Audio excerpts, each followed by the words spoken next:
Last month, the U.S. and Georgia launched a charter on strategic partnership.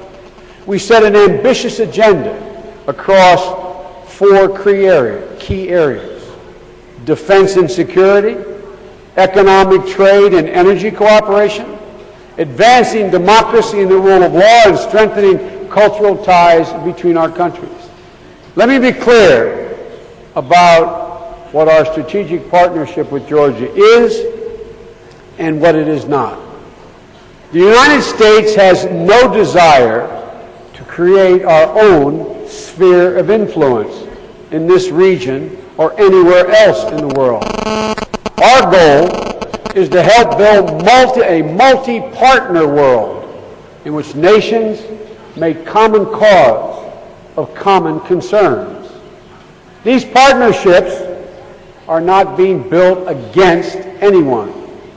They are being built to the benefit of everyone who seeks a more democratic, prosperous, and secure world.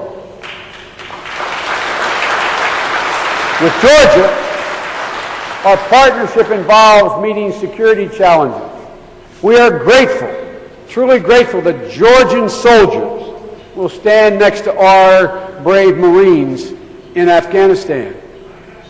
It includes a commitment to energy security, and we welcome Georgia's role as a bridge for natural resources flowing from east to west, as it did 1,000 years ago.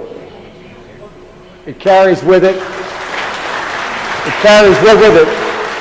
this cooperation agreement a determination to build stronger bonds not only between our governments, but among our people through cultural exchanges, entrepreneurial collaboration, and civil society cooperation. Our partnership rests on a foundation of shared democratic ideals. That's what you are about. And we will continue to support your work to fulfill the democratic promise of 6 years ago. As President Saakashvili told Parliament earlier this week, and we expect that he will keep that commitment, that there is much more to be done. Your road revolution will only be complete when government is transparent, accountable, and fully participatory.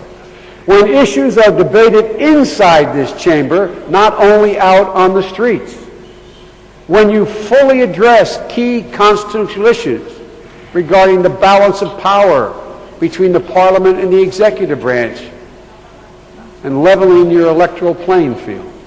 When the media is totally independent and professional, providing people the information to make informed decisions and to hold their government accountable for the decisions it makes.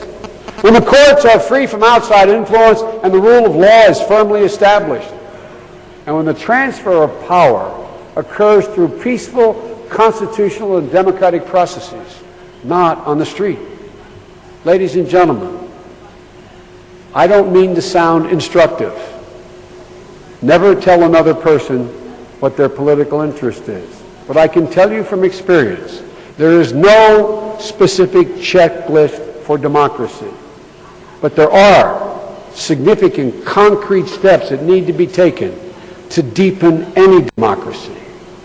Success requires the involvement of everyone in this room, of those who were elected outside this room. It requires every Georgian citizen, regardless of their political affiliation or their ethnicity, to take part in their government. And I especially today call upon the young people of Georgia, the next generation of Georgian leaders, to continue to contribute their ideas, their voices, and their energy to help create a peaceful, stable, democratic, and economically prosperous Georgia. Only then will we see a Georgia that is the home to all its rightful citizens. As difficult as this may be, I encourage you to keep the doors open to Abkhaz and South Ossetians so that they know they have other options besides the status quo. Instability or renewed conflict guarantees, in our view, a continuation of the unacceptable status quo.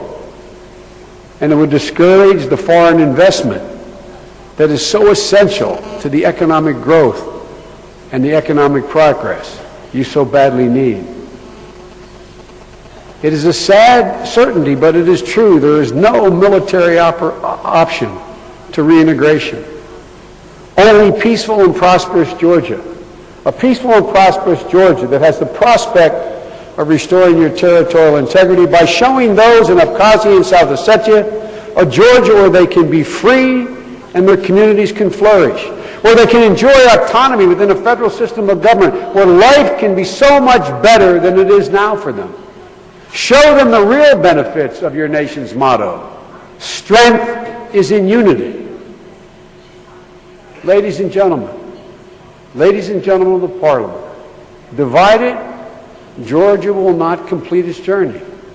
United, Georgia can achieve the dreams of your forebears and maybe more importantly, the hopes of your children.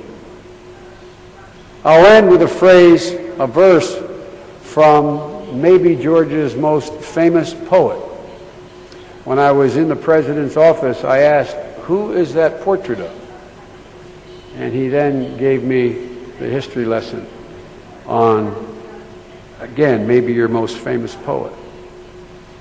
A poet who inspired the journey of freedom in 1921 and continues to provide his voice today. And I want to make sure I get this right. He wrote, "My heart burns with a holy flame, that all my strength I may employ to serve my people faithfully in sorrow and in joy. Oh, let my people's sufferings be branded on my soul, I ask, and let my heart through good and ill be equal to the task." Ladies and gentlemen, my president,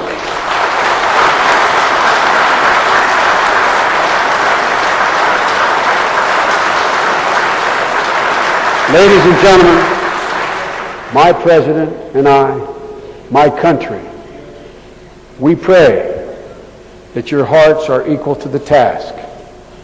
I know they are, and so do you.